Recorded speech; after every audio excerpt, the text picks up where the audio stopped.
Your patient is crashing, the monitor is alarming, doctors are asking questions, and everyone is looking at you. Ever felt your heart race and your mind go blank? Today, I'll show you how nurses stay calm under pressure even in emergencies. Hi everyone, welcome back to the channel. If you're a nurse, nursing student, or preparing for Prometric or clinical practice, this video is for you. High-pressure situations are part of nursing, but panic doesn't have to be. When stress hits, your body reacts before your brain does.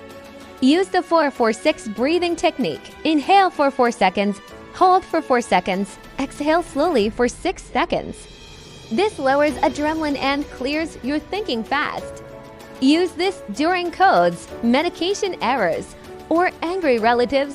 Stress makes us forget simple things. Train your brain to think in steps, not chaos.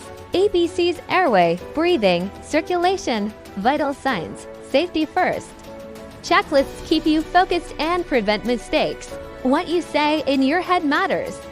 I can't handle this becomes I've trained for this. One step at a time. Calm nurses aren't fearless, they're mentally disciplined. Not everything is urgent, even when it feels like it is. Ask yourself, what will harm the patient right now? What can wait 2 minutes? Calmness comes from clarity, not speed. You are not meant to handle emergencies alone.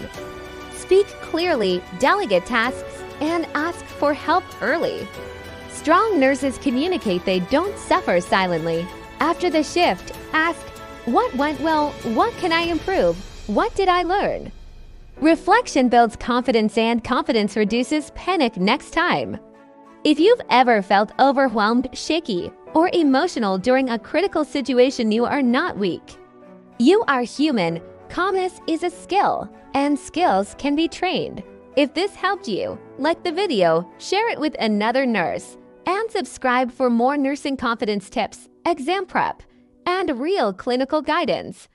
Comment below. What situation stresses you the most at work? Let's talk.